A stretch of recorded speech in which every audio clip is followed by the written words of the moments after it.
Hola, hola, buenas tardes, ¿cómo están? Este es su programa Kika Recomienda.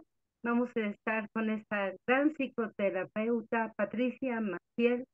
¿Y tú sabes qué es el TDAH? Muchas gracias por Muy bien. estar. Ay, maestra, buenas tardes. Es un placer estar aquí con usted y muchísimas gracias por esta plataforma maravillosa que nos da la oportunidad de tener esta misma intención de que llegue a todas las personas que realmente requieran, porque esta situación que está sucediendo realmente es muy común en todos los países, ¿no? Yo desde hace aproximadamente 7 años vengo diciendo que estos trastornos de salud mental van a ser, pues lamentablemente, como el día a día para toda la gente, ¿no? Para muchas personas, lamentablemente, están pasando por este tipo de situaciones y que no saben cómo manejarlo. Entonces, yo le agradezco mucho aquí a la maestra Kika que nos permita llegar a ustedes. Y bueno, el TDAH es un trastorno orgánico de origen multifactorial, pero eminentemente genético. Se habla de que es genético, pero ya actualmente se han visto pues muchas situaciones que realmente aquí se tiene que hacer una historial familiar, que es de vital importancia empezar desde ahí, desde ver qué fue lo que sucedió en la gestación, cómo es la salud mental de los padres, cómo es la alimentación de la madre durante el embarazo. Y todos estos factores realmente son de vital importancia. Y esto suele manifestarse muchas veces antes de los 12 años. Depende mucho del ambiente que viva el niño. Se ha comprobado que los niños entre los 7 y 12 años, depende de cuál es su vivencia en el hogar, es como van a poder ellos realmente ahora sí que comunicarse.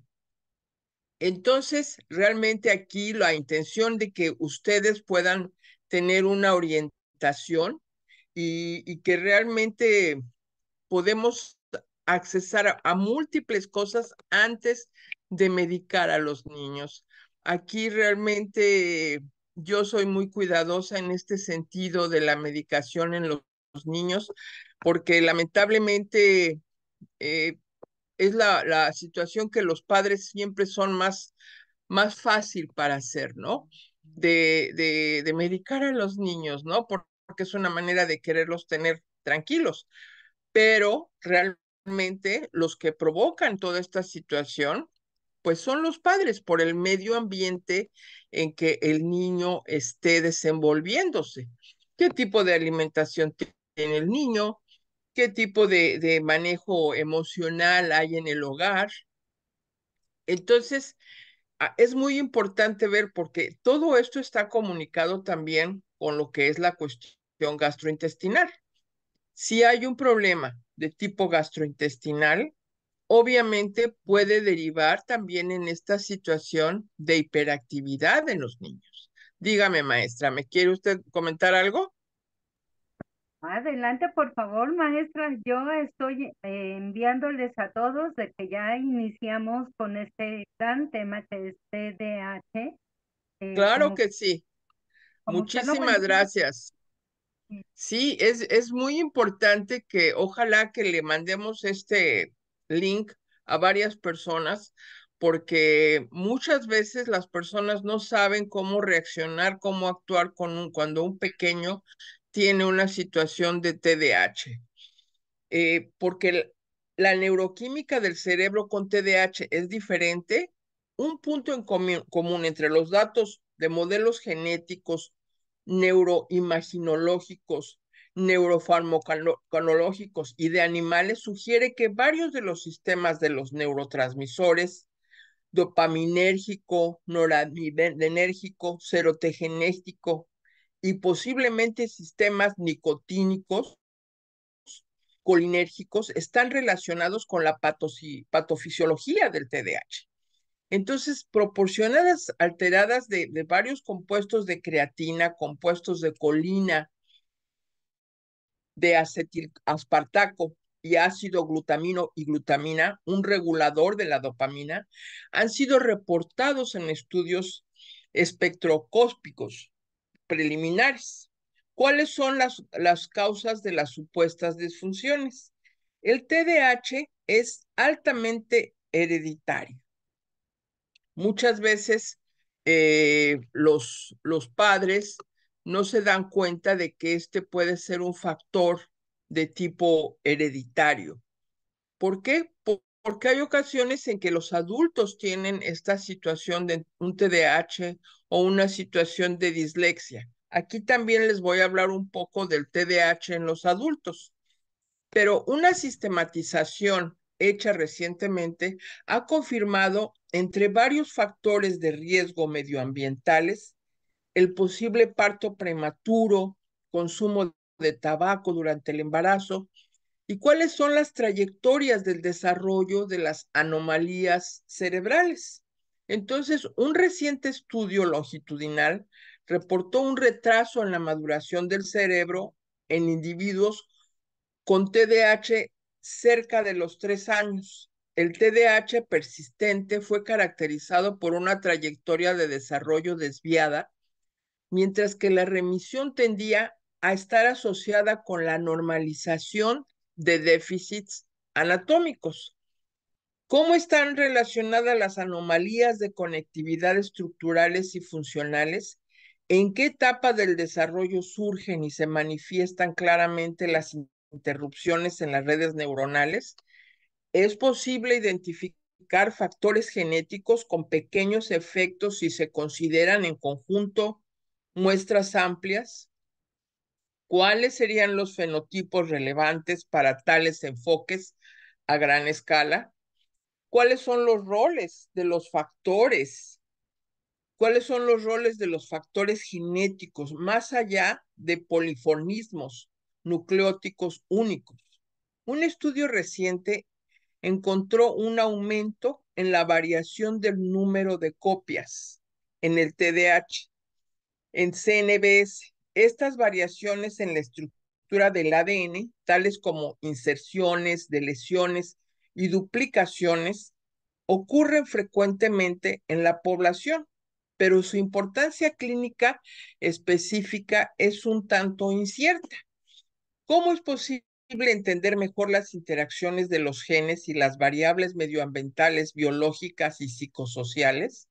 Y ya hemos visto que la epigenética, ¿qué nos quiere decir esto? El medio ambiente en el que se rodea el niño, si eso alimenta aún más toda esta situación de este trastorno de atención.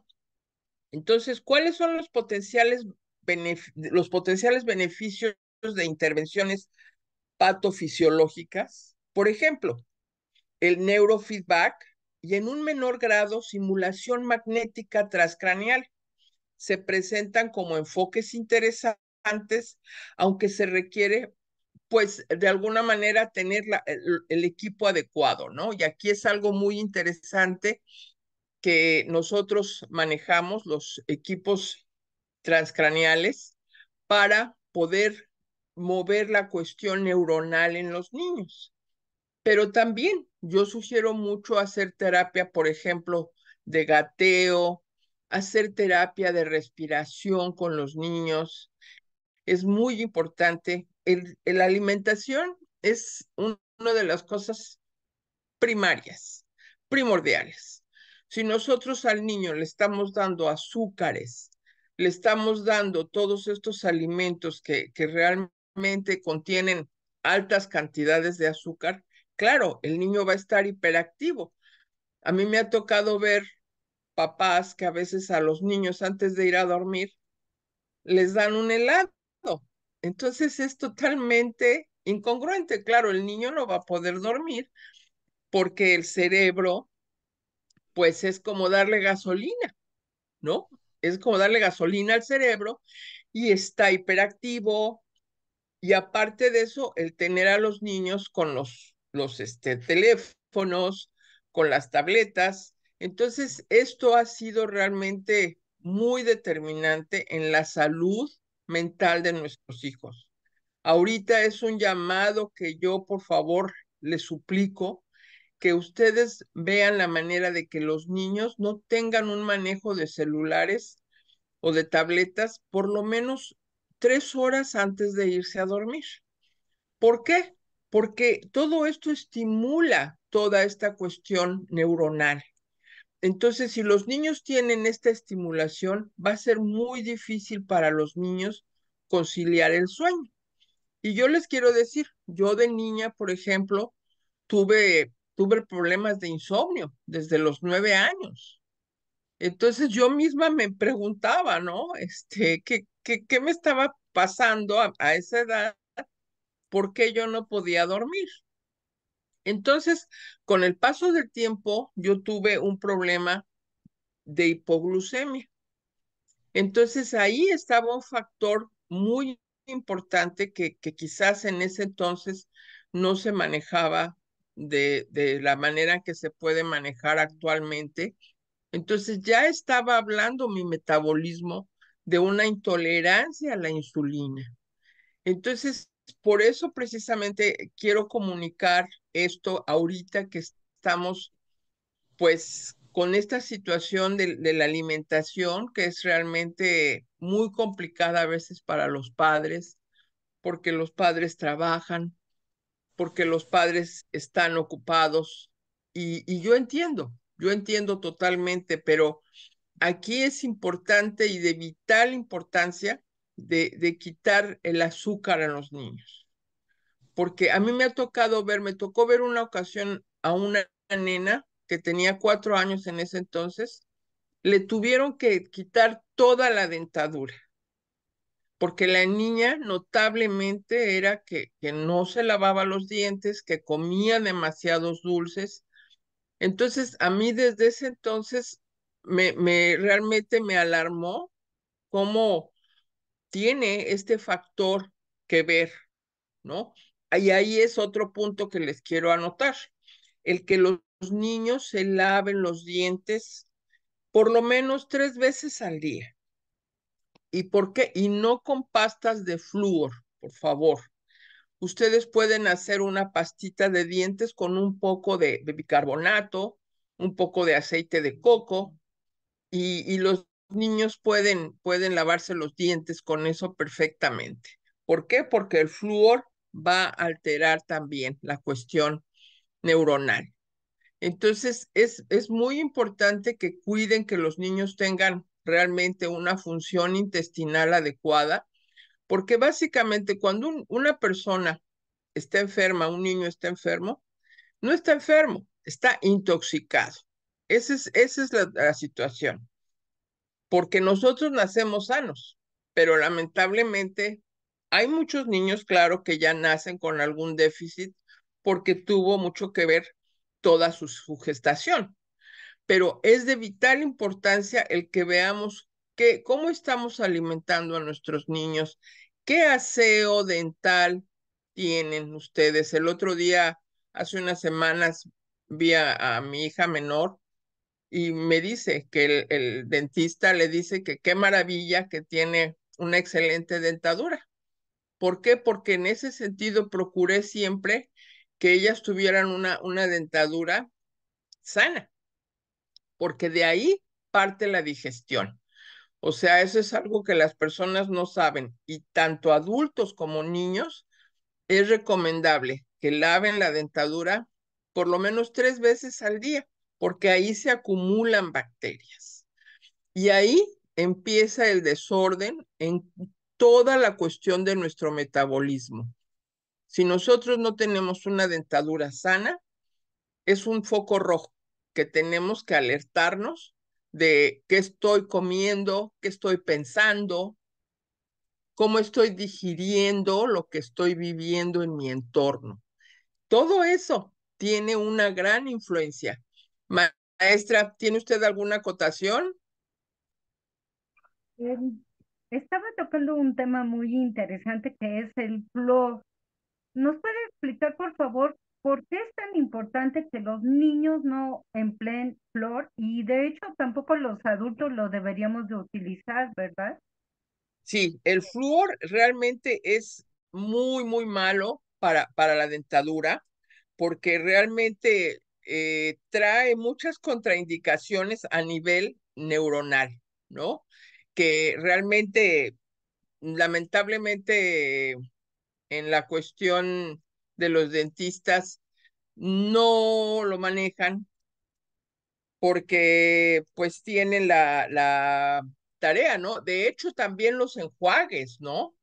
Los enjuagues también tienen ese problema, los enjuagues dentales también. Entonces, ¿cuáles son los potenciales adversos de esta situación?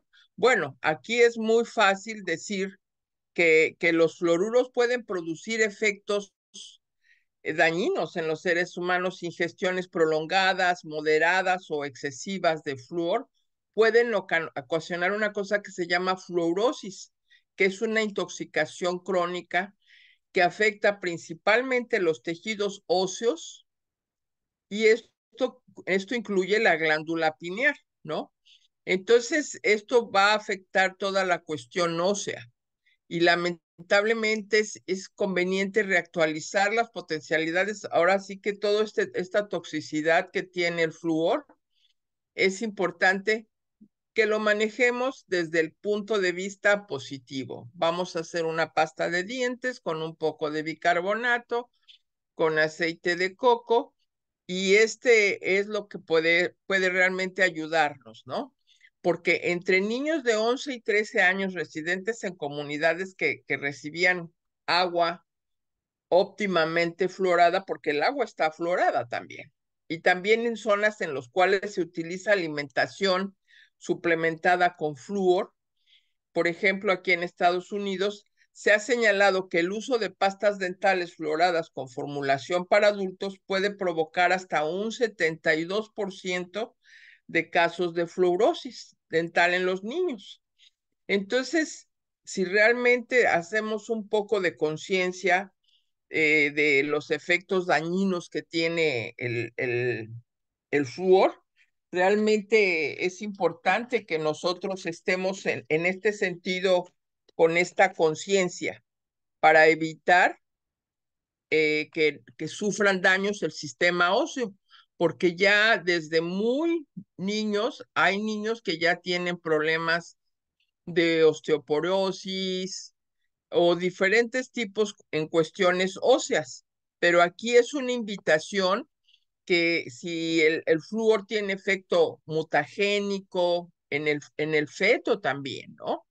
Entonces, aquí es muy importante tomar estos factores de riesgo porque el flúor afectaría principalmente al hueso que se encuentra en activa reabsorción. Y esto debería ser una similitud existente entre la molécula del flúor y el ion de hidróxido del hidroxipatía, compitiendo ambos por depositarse en la matriz ósea, ¿no? De los niños. Entonces, es muy importante que tratemos de hacer las pastas nosotros en casa. Lo que pasa es que muchas ocasiones a todos nos gusta lo más fácil, ¿no? Una persona cuando tiene un dolor de cabeza, en lugar de ver por qué, si me falta tomar agua, si necesito checar mi colesterol, lo más, lo más urgente que hacen es tomarse una pastilla y que eso también va a conllevar a que pueda hacerse otro tipo de problema de tipo intestinal, ¿no? Entonces aquí se les invita mucho a ver que su agua no esté fluorada, o por ejemplo, cuando el agua de bebida contiene flúor y además se aporta un elemento como la profilaxis de caries dentales, la fluorosis dental suele ser endémica. Entonces, esto tiene gran importancia, pues más del 70% de los dentistas generales y médicos prescriben suplementos de flúor en gotas o en tabletas o en los enjuagues, como les digo, estos enjuagues que es muy común tenerlos, Y lo que yo le sugiero a mis pacientes es en la mañana, antes de levantarse, es ponerse una cucharada o cucharadita de aceite de coco en la boca, jugarla en la boca. ¿Qué va a hacer esto? Va a matar todas las bacterias que podamos tener. Entonces se juega esto por, lo ideal serían 10 minutos, pero si la gente está con prisa, puedes hacerlo 5 minutos por lo menos, escupirlo esto. Por favor, tengan un recipiente de plástico para que vayan ahí poniendo ese aceite para que no se vaya a la coladera y contamine más. Y lo van acumulando ahí y ya después de eso, ustedes de que llenen ese contenedor, lo tiren a la basura para que no lo pongan ustedes en el drenaje. Eso es muy importante, que tengamos conciencia de no contaminar más aún el ambiente, ¿no?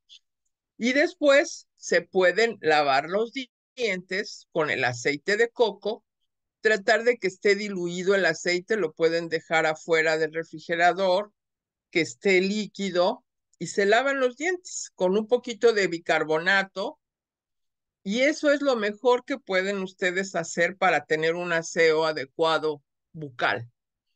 ¿Alguna otra pregunta, maestra? Estoy enviando para que por favor se unan a este interesante tema que es TDAH y todo lo que lleva consigo esta temática del cuidado de los niños, ¿no? Y también de nosotros, por supuesto, pero em, principalmente esta hermosa labor que está llevando a cabo esta gran psicoterapeuta Patricia Maciel va canalizada hacia el bienestar de los pequeños y de verdad le agradezco infinitamente que ella, sin fines de lucro y con mucho amor, ha estado aceptando a dar estas hermosas pláticas en este su programa Kika Recomienda.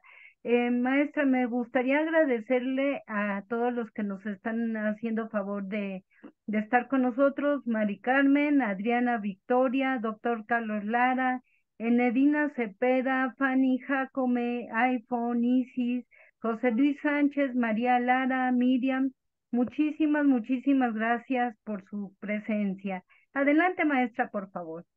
Y ahora les quiero hablar un poco del TDAH en la edad adulta, que no parece que sea una mera coincidencia que la explosión del interés por el TDAH en el adulto coincida con la disponibilidad en el año que empezó desde la década de este año, más o menos en los 2000, 2005, empezó a haber esta necesidad porque salió un fármaco que se llama Concerta, que se postulaba como útil para la población que tenía este TDAH.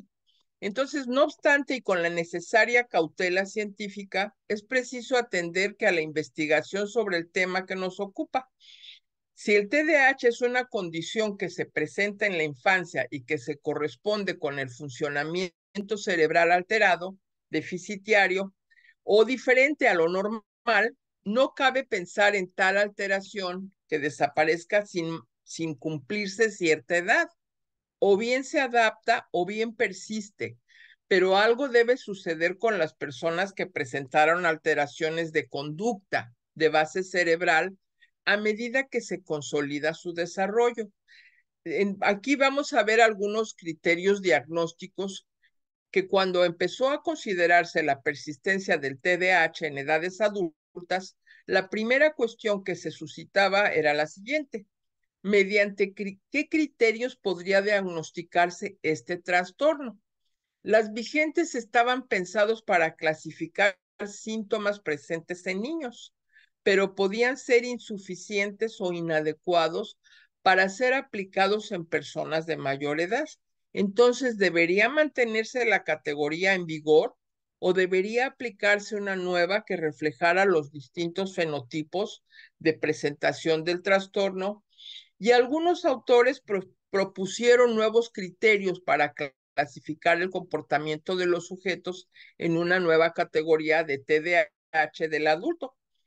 Por ejemplo, un doctor, el doctor Wender, propuso los criterios en Utah que requerían, por una parte, la acreditación de comportamientos sugestivos de un TDAH en la infancia y por otra, la presencia de al menos 2 síntomas entre los propuestos en el momento de la evaluación del joven o del adulto. Y estos síntomas no incluían la hipermotricidad, que se supone que podía adaptarse con el crecimiento, ni tampoco los fallos atencionales. En su lugar, se proponían síntomas o manifestaciones comportamentales que podían considerarse secuelas del padecimiento del trastorno y la consecuente inadaptación, especialmente en el terreno afectivo. Aquí quiero hacer un paréntesis que es muy importante que nosotros tengamos esta conciencia de abrazar a los niños. Esta parte afectiva que empieza desde el útero, desde que están en el útero, de hablarle al bebé, y en el momento en que nace, que es el momento más importante porque es cuando llega a este mundo. Ese canal de mamá se abre para dar paso a ese bebé. Entonces, imagínense, si después a veces nacen estos bebés ahora que los hacen que nazcan por cesárea, ahí pues ya hay un riesgo, ¿verdad? Afectivo. ¿Por qué? Porque ese bebé no pasó por ese canal vaginal de la madre. Y el peor es que los ponen en una incubadora. Entonces ese niño ahí en ese lugar aislado, que estoy lleno de cables, que no sé por qué no está mi mamá. Entonces, todo eso será un factor de shock, de un trauma para ese bebé. Entonces, ahí es muy importante el abrazar a los niños, el darles esa seguridad.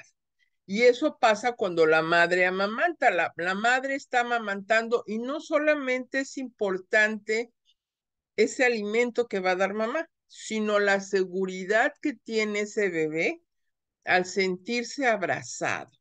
Yo estoy seguro porque estoy bajo el ala de mi mamá, ¿verdad? Eso es muy importante. Y ahora sí que eso también, el hablarle al niño, el abrazarlo, que muchas veces las mamás pues les inyectan literalmente las mamilas ahora a los niños porque es cómodo, ¿no? Me saco la leche, me voy a trabajar y después pues el niño en una carriola o una guardería, pues van y literalmente lo único que hacen es inyectarle al niño la mamila. Y eso es, pues es un ambiente de frialdad. Y lo otro también que es muy importante es que si esa mamá perdió un bebé antes de que ese bebé naciera, ese útero va a ser un útero de muerte. El bebé se siente que aquí hay muerte, aquí hubo muerte. Entonces, claro que van a nacer con esa sensación y eso puede provocar pues ataques de pánico en los niños, miedo y esta hiperactividad, ¿no? Porque es realmente estar fuera, desconectado, ¿no? Estar totalmente desconectado. Ahora, también los niños hiperactivos son hiperactivos porque están tratando de llamar la atención de mamá. Si mamá no me alimenta, si mamá no me hace caso, si mamá está en el teléfono, si mamá está trabajando, si está en la computadora, yo tengo que llamar la atención de mamá a como dé lugar. Entonces voy a hacer cosas para que mamá me haga caso. Y también aquí entran las mujeres. Les quiero decir, cuando hay mujeres que son golpeadas por los hombres, esa necesidad de toque que necesita la mujer, porque aunque sea así, va a llamar la atención de la pareja. Muy triste, demasiado triste, muy, muy triste. Entonces, esto va a provocar pues esa desconexión, ¿no? Porque la mujer necesita sentirse tocada, aunque sea con golpes. Entonces, todo eso es muy importante que lo tomemos en cuenta. Y claro, la hiperactividad y dificultades de la concentración, por ejemplo, ¿no? El mal carácter también, la inhabilidad para completar tareas y desorganización, la intolerancia al estrés, la impulsividad, ¿no? Entonces, todos estos médicos de alguna manera han hecho investigaciones y ahí hicieron algunos criterios en la Universidad de Utah para el diagnóstico del TDAH en adultos. Entonces, un doctor Brown propuso evaluar la existencia del TDAH en adultos a partir de la exploración de 4 grupos de síntomas nucleares: organización y activación para el trabajo, atención sostenida y concentración, energía y esfuerzo mantenido, manejo de interferencias afectivas, utilización de la memoria de trabajo y acceso a material de alguna manera. Otro modelo, el de Copeland, otro doctor, incluye 8 dimensiones: la falta de atención y distractibilidad, la impulsividad, problemas en el nivel de actividad, problemas de incumplimiento, que aquí tenemos que hacer mucho énfasis porque muchas ocasiones personas que están laborando, por ejemplo, y de repente son incumplidas, ¿no? No llegan a trabajar a la hora, no completan su trabajo. Todo esto es un problema de falta de atención, pero esto viene de muy atrás. Problemas de aprendizaje, bajo rendimiento, desorganización, dificultades emocionales, relaciones deficientes con las personas que están en su entorno, deterioro en las relaciones familiares.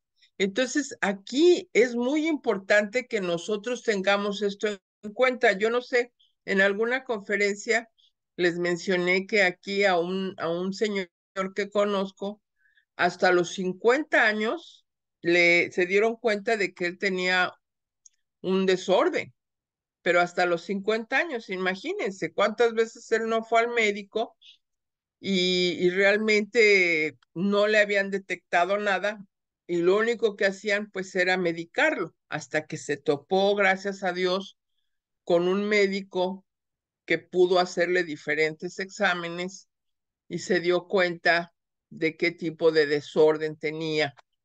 Entonces, 6 o más de los siguientes síntomas que les voy a sugerir aquí de inatención, que hayan estado presentes en la persona por lo menos durante 6 meses, al punto de que sean inadecuados para su nivel de desarrollo. Y a menudo no presta la debida atención a los detalles por descuido, comete errores en las áreas de la escuela, el trabajo y otras actividades. El número 2, a menudo tiene problemas para concentrarse en las tareas o en los juegos. Número 3, a menudo parece que no escucha cuando se le habla directamente. El número 4, a menudo no sigue las instrucciones y no termina las tareas de la escuela o los quehaceres o cualquier otra responsabilidad en el trabajo, no por conducta oposicional ni por no entender las instrucciones. A menudo le cuesta organizar actividades. A menudo evita o rechaza o se niega a hacer cosas que requieren mucho esfuerzo mental por un periodo largo, como tareas escolares o los quehaceres de la casa. Y el número 7, a menudo pierde las cosas que necesita para hacer ciertas tareas o actividades: juguetes, trabajos escolares, lápices, libros, herramientas, y a menudo se distrae fácilmente. Tiende a ser olvidadizo en sus actividades cotidianas. Entonces aquí hay 6 de los siguientes síntomas de hiperactividad con impulsividad que hayan estado presentes en la persona por lo menos 6 meses. al punto de que sean inadecuados y tengan un efecto perturbador para el nivel de desarrollo de hiperactividad. A menudo juguetea con las manos y los pies o se retuerce cuando está sentado. A menudo se levanta de la silla cuando debe permanecer sentado. Con frecuencia corre o trepa en lugares y en momentos inoportunos. Es posible que los adolescentes y los adultos se sientan muy inquietos. A menudo se les dificulta jugar o disfrutar tranquilamente de las actividades recreativas. A menudo están en constante movimiento, parece que hubieran dado cuerda, ¿no? O sea, como que empiezan a correr. Me tocó ver a un niño que una vez se le dio café, por ejemplo, un niño, yo no sé quién tuvo la ocurrencia, y el niño empezó a correr, a correr, a correr, a correr de un lado a otro, de un lado a otro. Terrible, porque pues la cafeína le alteró totalmente su cuestión neuronal.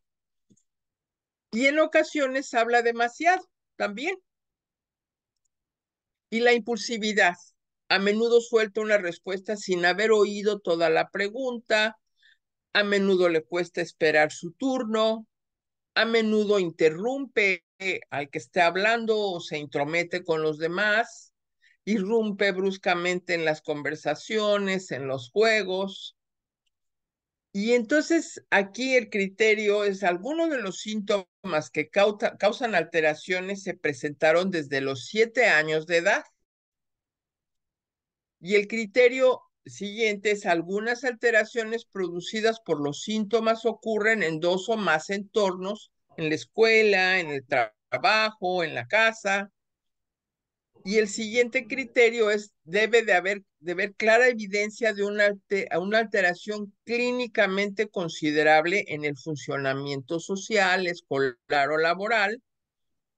Y la siguiente es, los síntomas no se presentan únicamente cuando la persona sufre de este trastorno generalizado de desarrollo, sino es como pues también una esquizofrenia u otro trastorno de tipo psicótico. Los síntomas no se atribuyen mejor a la presencia de otro trastorno mental, trastorno de humor, trastorno de ansiedad, trastorno disociativo, trastorno de personalidad.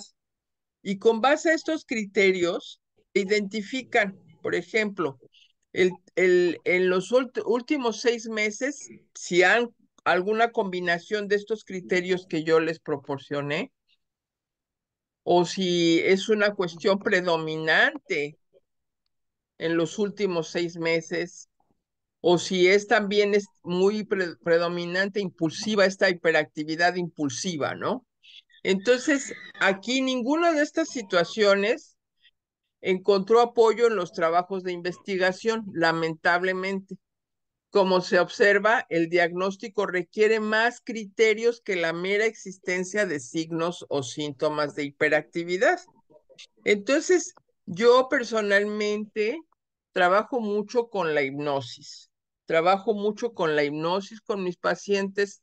Trabajo mucho con hacer masajes, hacer trabajar medicina china, caminar mucho con pies descalzos, hacer masajes en cada dedo, porque ustedes no se imaginan la herramienta tan grande que son nuestras benditas manos, que nosotros podemos desde las manos mejorar muchas cuestiones de nuestra salud, el corazón, los pulmones, los intestinos, todo a través de los dedos. Pero lamentablemente, a veces la gente no, no lo cree, ¿no? Son tradiciones muy antiguas que se han manejado en diferentes filosofías y que esto, pues sabemos, los antiguos médicos, yo trabajo como trabajaban ellos, ¿no?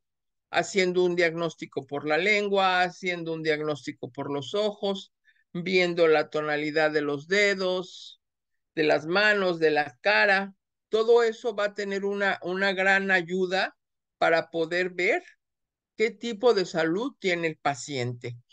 Pero es muy importante, hay muchas técnicas que se puede trabajar con ellas, como son las flores de Bach, que eso prontamente voy a dar también, le voy a pedir a la maestra Kika que me permita hablar, porque voy a hablar también desde la resonancia que tienen, la frecuencia que maneja cada flor de Bach y cómo puede de alguna manera trabajarse con ellas, a veces sin necesidad, son un poco caras, entonces se puede trabajar con ellas a nivel frecuencial cuántico.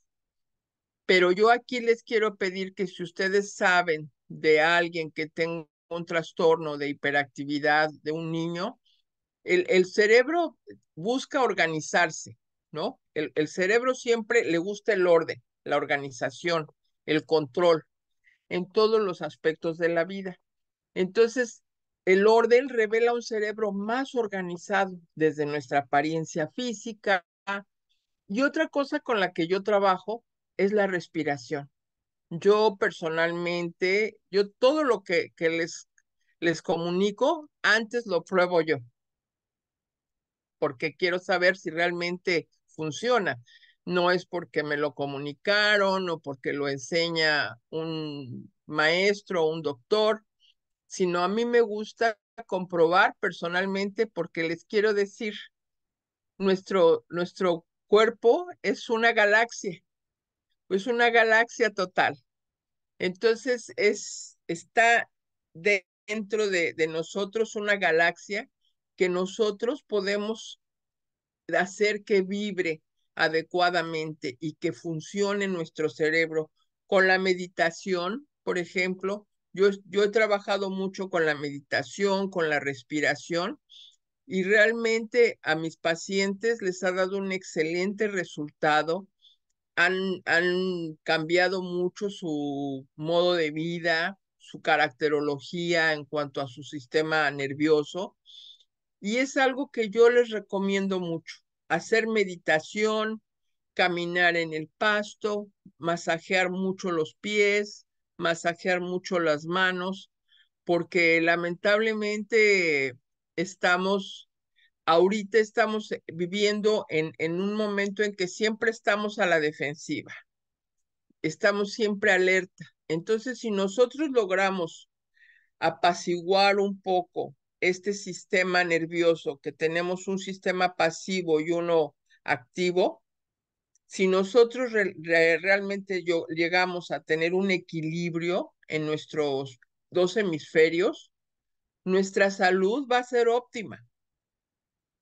Nuestra salud va a ser óptima. Y observarnos cuando tenemos una situación de hiperactividad o una situación de impulsividad, observarlo. Y eso a través de estados de meditación se puede lograr controlar.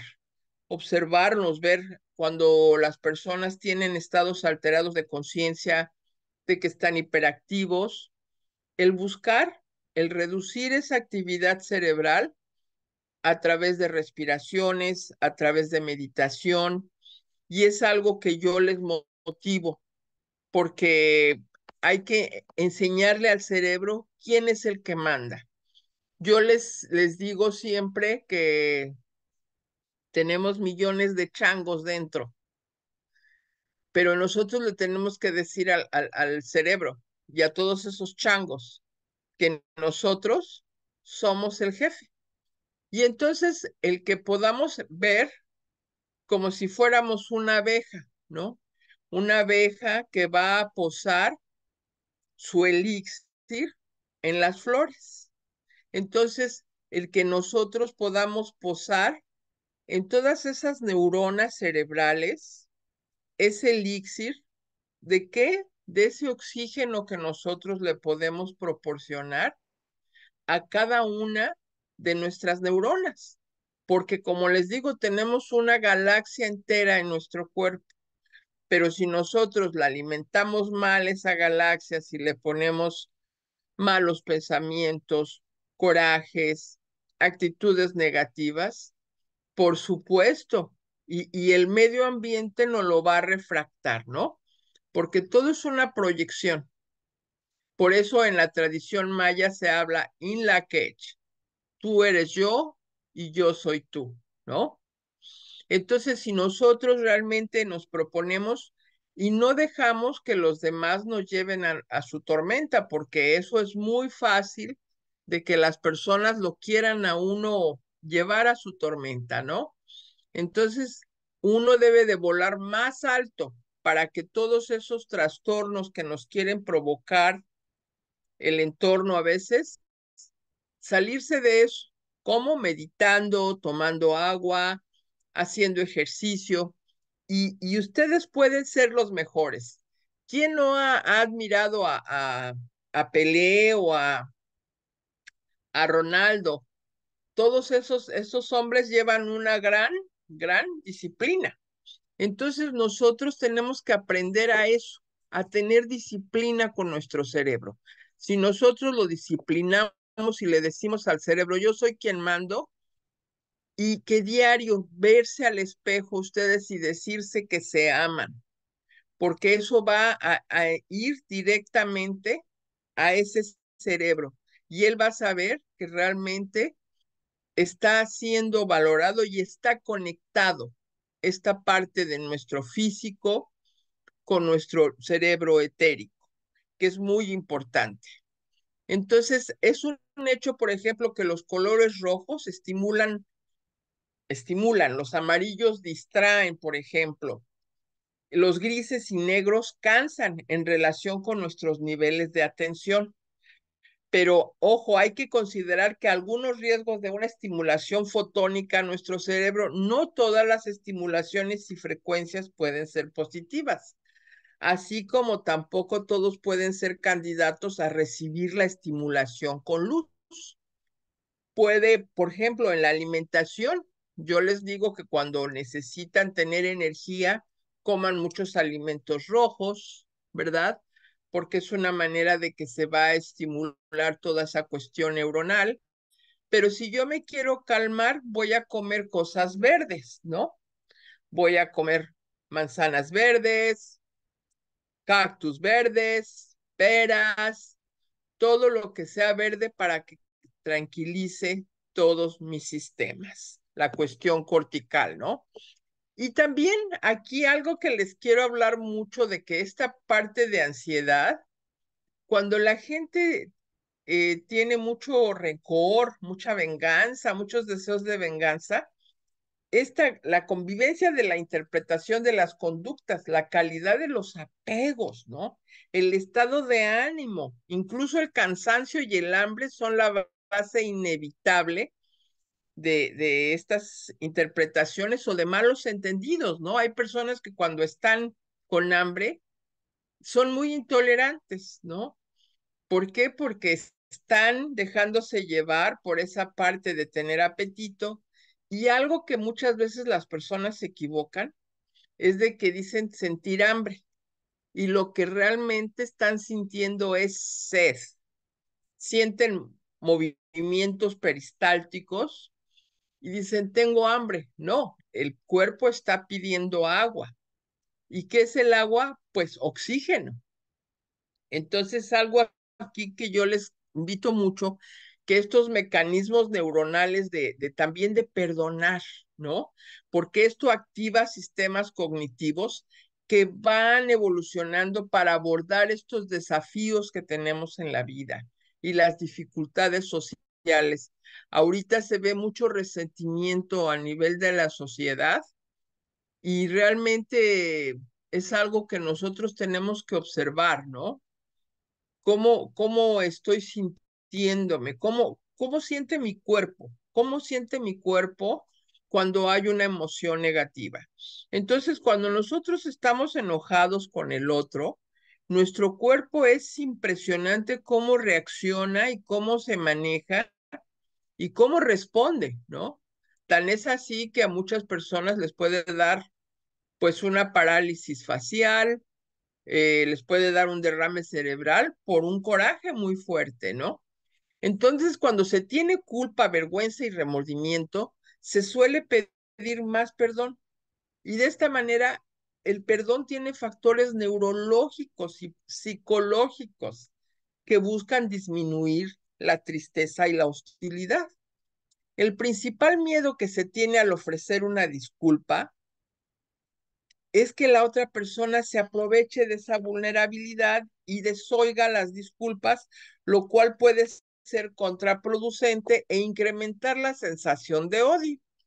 Pero en contraste, la venganza conlleva costos secundarios de alto riesgo, tanto social como biológico, y además disminuye los procesos adaptativos.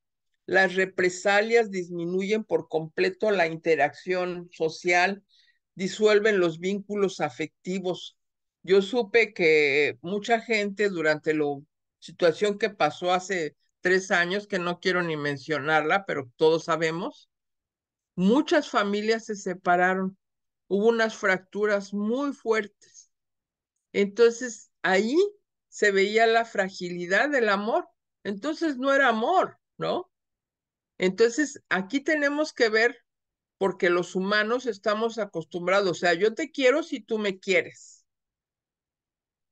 Y eso no es así. Nosotros tenemos, si amamos a alguien, tiene que ser un verdadero amor incondicional. Pero no podemos esperar que el otro nos quiera como nosotros lo queremos. Eso es algo muy, muy difícil de entender, porque normalmente si tú me das, yo te doy, ¿no? Entonces a mí me dolió mucho ver que muchas familias se fracturaron en estos últimos 3 años. Personas que vivían a una cuadra de distancia se dejaron de ver por 2 años, ¿no? Entonces, ¿qué está pasando con el alma del ser humano? Aquí es donde yo les invito a que ustedes hagan una reflexión y que vean que el cerebro humano tiene diseñado un sistema para sentir, generar y exigir venganza a veces, ¿no? Y entonces estos núcleos cerebrales llamados accumbens y están relacionados con el placer y la motivación y también se encuentran íntimamente relacionados con comportamientos orientados a las promesas de recompensa, como puede ser lo que espera de comer cierto tipo de alimentos, la adicción a las drogas, pero también hacia resultados sociales deseados, ¿no? Entonces, visto así, la venganza es la exigencia de una recompensa anticipada, la necesidad de infringir castigo y que la magnitud de este tenga relación con el despertar de cierto tipo de placer como un fenómeno compensatorio. Toda venganza tiene una motivación, la evaluación y magnitud del castigo que están en función de la actividad de otras áreas cerebrales, como el incremento de la actividad de las neuronas del núcleo estriado del ventral izquierdo y regiones del lóbulo parietal. En contraste, una persona que perdona es capaz de valorar el suceso, reconoce la culpa y su nivel de empatía es muy grande. Una persona que odia comúnmente no otorga el valor a las cosas. Su comportamiento es antipático de manera crónica y su nivel conciliatorio es muy bajo. Entonces, aquí tenemos que ver que las personas no nos hacen nada, sino nosotros estamos abriendo una puerta. ¿Y qué pasa cuando Aquí. está abierto por ahí un microfonito? ¿Alguien tiene ganas de decir algo o solamente fue un accidente? Entonces, aquí lo que hablamos es definitivamente de que implica un conflicto activo de autodevaluación en cada hemisferio cerebral. La manifestación de megalomanía, que es un gran ego, que puede alcanzar el grado de autodelirio, ¿no? La lateralidad y los lados de madre e hijo o pareja tienen que ser tomados en cuenta. Por ejemplo, la situación, el doctor Hammer manejaba en constelaciones la megalomanía, ¿no? Y por ejemplo, era el hombro derecho e izquierdo y habla de la autodevaluación simultánea en relación madre, hijo y pareja. Entonces, el órgano es osteolosis en ambos hombros y la clasificación cuando hay una situación de leucemia, por ejemplo. Entonces, implica un conflicto motor activo en cada hemisferio cerebral, la manifestación, repetición constante de ciertos movimientos musculares, el tipo particular de movimiento espasmódico, apunta al tipo de conflicto motor involucrado, la lateralidad y los lados madre, hijo o pareja tienen que ser tomados en cuenta, implica un conflicto activo de separación en cada hemisferio cerebral, la manifestación, mala memoria o pérdida de memoria de corto plazo, y aquí se presenta el síndrome de déficit de atención, el ADD, que le llaman. Implica un conflicto activo de separación brutal en cada hemisferio cerebral. Manifestación, compromiso de la memoria de corto plazo o pérdida de la memoria, que se puede hacer una amnesia, ¿no? Aquí se presenta la demencia y la situación de una enfermedad de Alzheimer. La lateralidad y los lados madre-hijo o pareja tienen que ser tomados en cuenta. Y habla aquí de una depresión primaria y manía primaria.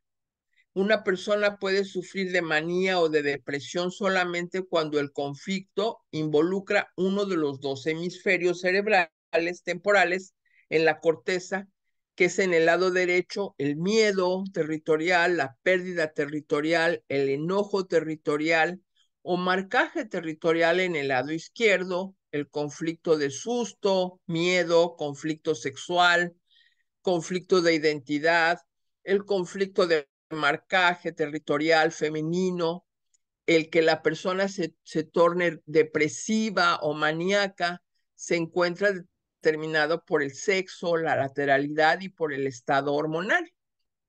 Y el sexo y la lateralidad determinan si el primer conflicto impacta en el hemisferio derecho o en el izquierdo. El estado hormonal determina que el conflicto se experimente de una forma masculina o femenina. Entonces, el doctor Hammer descubrió que el estado de hormonas sexuales, estrógenos, testosterona, está también controlado desde el cerebro. Con el impacto de un conflicto en el lóbulo temporal derecho, el nivel de testosterona desciende. Con el impacto en el lóbulo temporal izquierdo, el nivel de estrógenos desciende. Entonces, el lado izquierdo, que es el lado femenino, son los estrógenos, y el lado derecho, el lado masculino, que es la testosterona. Entonces, cuando hay una depresión primaria con un conflicto activo en el lóbulo temporal del hemisferio derecho, pues aquí se viene este conflicto territorial, el miedo, la pérdida territorial, el enojo territorial, el marcaje y síntomas que desde una depresión leve hasta una severa, que es una depresión tensa nerviosa.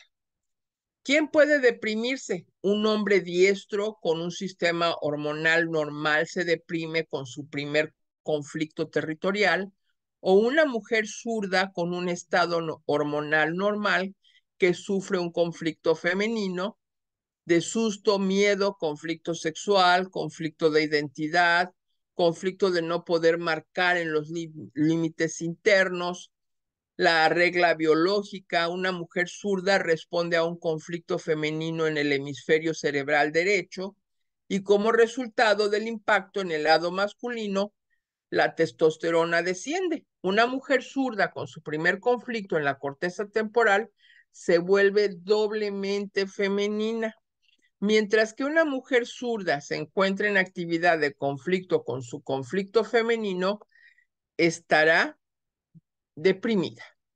Mujer diestra pasada a la menopausia o con nivel de estrógeno suprimido es igual a que cuando las hormonas masculinas de una mujer rebasan claramente a sus hormonas femeninas, por ejemplo, se encuentra en la menopausia o está suprimida de estrógenos debido a los anticonceptivos hormonales, son fármacos que son supresores de hormonas, ¿no?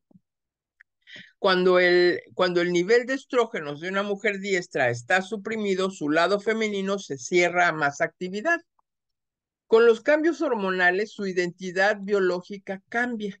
se torna más masculina y entonces experimenta los siguientes conflictos, que es una manera masculina. Consecuentemente, este conflicto masculino impacta en el hemisferio cerebral derecho y durante el conflicto activo la mujer se encuentra deprimida. Mientras una persona sufre de depresión primaria, el desarrollo de la enfermedad en el órgano correspondiente continúa llevándose a cabo. Por ejemplo, una mucosa bronquial está involucrada, habrá una ulceración en los bronquios durante una actividad de conflicto. Ahorita yo acabo de tener una paciente que justamente ella pasó por un conflicto con su pareja y se puso muy grave de los pulmones, ¿no? Muy, muy grave. Y ahí estaba el conflicto, ¿no? Entonces, en la fase de curación, la depresión tensa activa se vuelve una depresión relajada pasiva. Y estos dos tipos de depresión son de característica completamente diferente. En la manía primaria, con un conflicto activo en el lóbulo temporal del hemisferio izquierdo, se hace un conflicto de susto, un susto miedo, conflicto sexual femenino, que es el lado maníaco, ¿no? El lado femenino, conflicto de identidad, marcaje territorial femenino, y hace un comportamiento activo, impulsivo, hiperfrenético, energético, ¿no? Entonces, ¿quién puede volverse maníaco? Una mujer diestra con un estado hormonal normal se vuelve maníaca con su primer conflicto que impacta su lado femenino, y un hombre zurdo con un estado hormonal normal que sufre un conflicto territorial. Un hombre diestro con un nivel de testosterona suprimido, cuando las hormonas femeninas de un hombre sobrepasan claramente a sus hormonas masculinas, por ejemplo, se encuentra bajo la administración de fármacos que suprimen la testosterona, y cuando el nivel de testosterona de un hombre diestro es suprimido, su lado masculino se cierra a más actividad. Con los cambios hormonales, su identidad biológica cambia, se torna afeminado y entonces experimentará sus conflictos de una manera femenina. Una mujer zurda con un nivel de estrógeno suprimido, cuando las hormonas masculinas sobrepasan claramente a sus hormonas femeninas, por ejemplo, después de la menopausia, bajo la administración de fármacos que suprimen los estrógenos, una mujer con un estado bajo de estrógenos responde a los conflictos de manera, pues, más masculina, ¿no? Pero como es zurda, el conflicto impacta en el lado izquierdo, y durante la actividad del conflicto, la mujer se puede encontrar con ciertas manías, ¿no? Durante esta manía primaria, el desarrollo de la enfermedad en el órgano correspondiente continúa llevándose a cabo. Por ejemplo, cuando una mucosa laringea está involucrada, habrá una ulceración en la laringe durante la actividad del conflicto. Entonces, pues hasta aquí nos quedamos porque esto es un tema que puede llevarnos mucho tiempo, pero pues yo quiero ver si alguien tiene alguna pregunta, porque es muy importante. Nosotros ahorita vamos a hacer un curso en donde vamos a trabajar por 28 días para trabajar con nosotros, para trabajar la manera en que nosotros podemos encontrarnos con nosotros mismos y cómo podemos modificar nuestros estados mentales. Entonces, la maestra Kika aquí nos está haciendo favor de proporcionar todas sus redes sociales para que podamos realmente incluirnos en este curso que yo les puedo decir que puede cambiarles la vida, definitivamente, porque es una manera de tener un gran espejo, y si realmente estamos comprometidos con nosotros a tener un cambio. Y ya es inminente, porque la vida nos está empujando con esta era de Acuario, todos estos planetas ahorita en Acuario, con el señor Plutón, que va a estar ahí 20 años, nos está diciendo o cambias o tu vida va a ser totalmente miserable. Entonces, realmente ustedes pueden ver cómo la vida está cambiando enfrente de nosotros y que realmente a veces nos sigue costando trabajo aceptarlo, que estamos en un nuevo mundo, en una nueva era de Acuario, y la vida nos está empujando literalmente y dice, despierta, despierta, ya no hay tiempo que perder. Y si lo queremos aplazar, pues nuestra vida va a ser muy compleja, nos vamos a estar quejando porque le encanta a la humanidad quejarse por el clima, por el gobierno, por todo, ¿no? Entonces, nadie es más responsable que nosotros como adultos de tomar las riendas de nuestra vida. Así que, maestra, si usted quiere explicarles cómo también se pueden comunicar con usted, aquí puso usted todas sus redes sociales y pueden ustedes entrar a pedir información de este curso que vamos a dar por 28 días y vamos a darles ahí varios regalos porque yo les puedo asegurar, ustedes pueden ver, por ejemplo, aquí en Estados Unidos a veces por una meditación de 1 hora cobran $100, una meditación de 1 hora.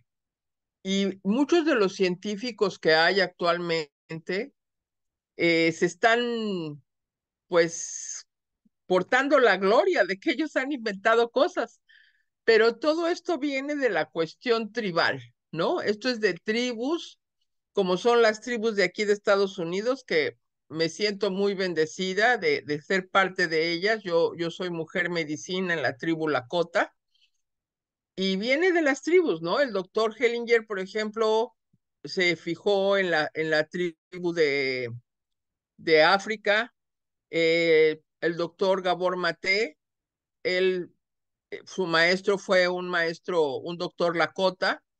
Entonces, en base a esto es que yo estoy queriendo hacer este trabajo sin lucrar tanto, ¿no? Yo me imagino, por ejemplo, ese médico que trató al príncipe Harry, pues no sé cuántos miles de dólares le puede haber cobrado, pero debe de haber sido bastantes, ¿no? Entonces aquí estamos haciendo esto, realmente es una labor social que estamos haciendo y muchas veces el dinero que yo devengo, yo mando dinero precisamente a las tribus porque en el invierno, por ejemplo, ellos tienen una gran problemática con todo lo que es el gas, con la electricidad, porque todos esos servicios acá en Estados Unidos son altamente costosos y yo siempre que tengo oportunidad y que tengo algún dinero que entra para mí, pues yo siempre lo comparto, ¿no? Porque eso es lo que manejamos en las tribus, ¿no? Tú eres yo soy tú, ¿no? Así es como lo manejamos. Así que maestra, muy agradecida por permitirme y de alguna manera ojalá que haya personas que estén interesadas en tomar este curso tan diferente porque va a ser acompañarnos por 28 días y realmente trabajar arduamente con nosotros, ¿no? Que ese es un trabajo que siempre estamos culpando a los otros. Mi mamá me hizo, mi papá me hizo, mi tío me hizo, el esposo me hizo, la esposa, pero no vemos nosotros en qué hemos incurrido, ¿no? Maestra, adelante, por favor. Gracias, maestra. Pues este curso es hecho con amor, como todo lo que hace esta gran psicoterapeuta Patricia Maciel. Tiene un costo de $45 por estos 28 días. Se inicia el 21 de marzo y se pueden comunicar para cualquier informe, cualquier cosa que necesiten a más 52 56 35 29 33 18, más 52 56 35 29 33 18. Quiero agradecer a todos los que permanecen con nosotros Mari Carmen, Adriana Victoria, Corina, doctor Carlos Lara, Enedina Cepeda, Fanny Japome, Daudis Moncada, José Luis Sánchez, María Lara, Miriam, muchísimas gracias por estar con nosotros.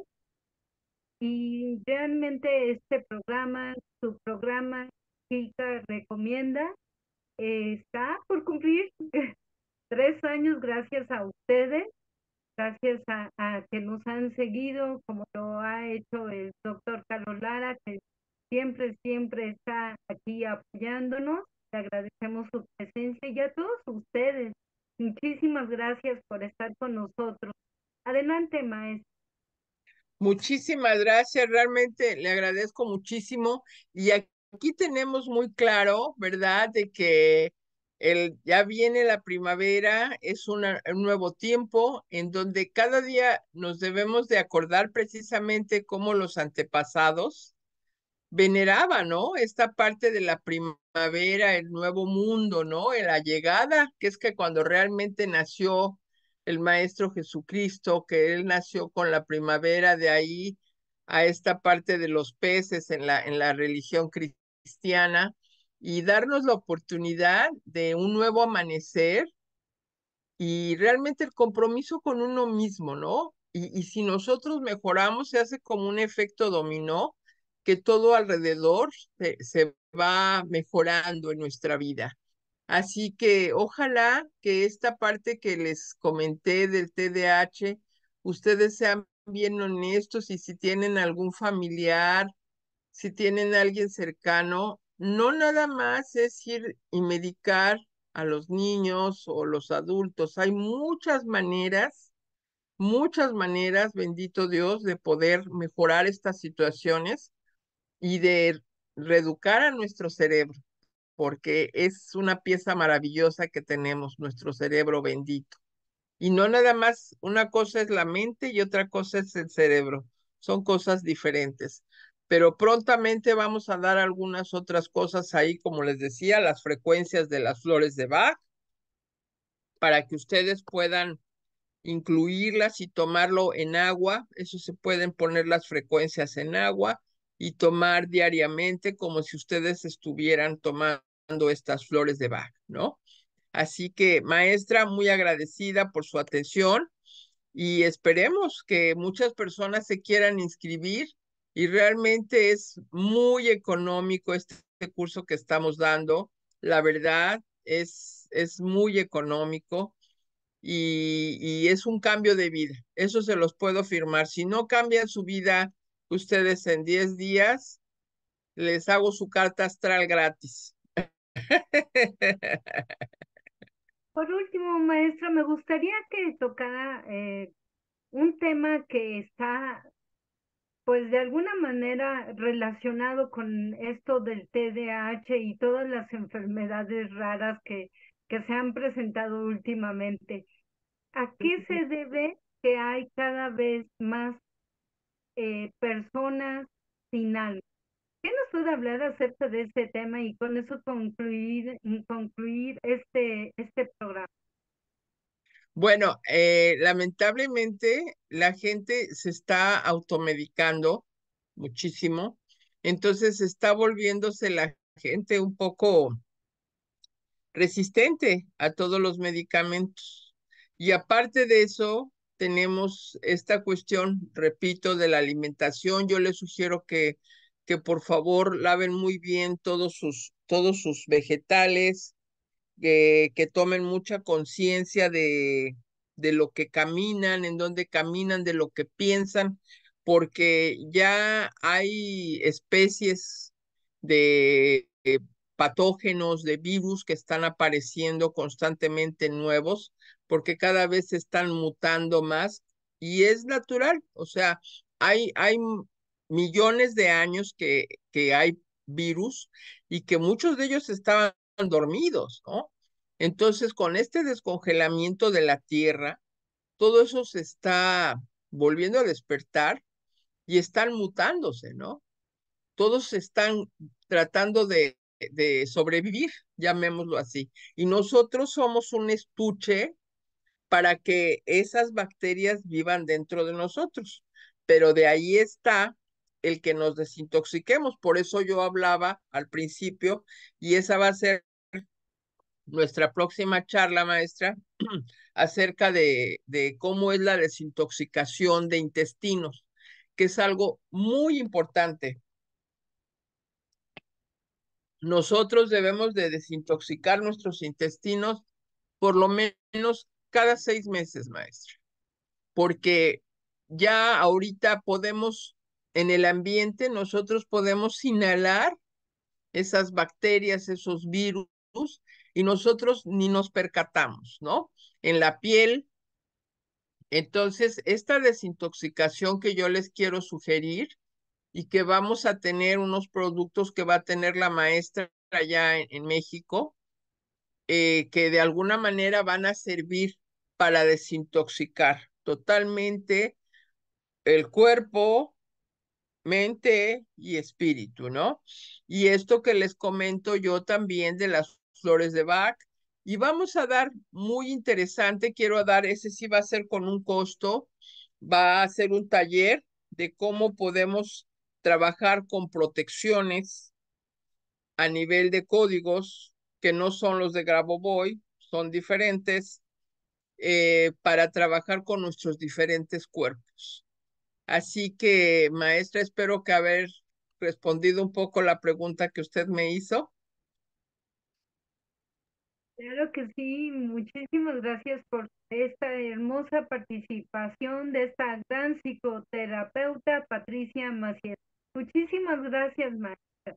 Muchísimas ¿Quiere gracias a usted y espero yo que nos veamos pronto para dar lo de la desintoxicación. Ojalá que haya personas interesadas en querer cambiar su modo de vida. Muchas gracias, maestra. Pues Gracias a ustedes. Bendita agradecerles a todos. tarde. Agradecerles a todos su presencia, muchísimas gracias. Y no se pierdan, vamos a estar con muchísimos programas y pues bastante activo, porque vamos a estar promoviendo varios cursos sin costo y algunos con un costo muy pequeñito. Más que nada, lo que queremos es crecer con ustedes, fortalecernos, ayudarnos, aprender a, les recuerdo que todos somos uno y están hechos como siempre con mucho amor y con todo el corazón. No se pierdan las pláticas, vamos a tener la próxima semana también la semana de tanatología. Así que los esperamos. Que tengan Estupendo. No se olviden tomar agua. Yo soy paz, el mundo está en paz cada vez que tomen agua. muchas gracias, maestra. Bendiciones infinitas para todos. Que tengan buena tarde. Namaste. Igualmente, muchas gracias.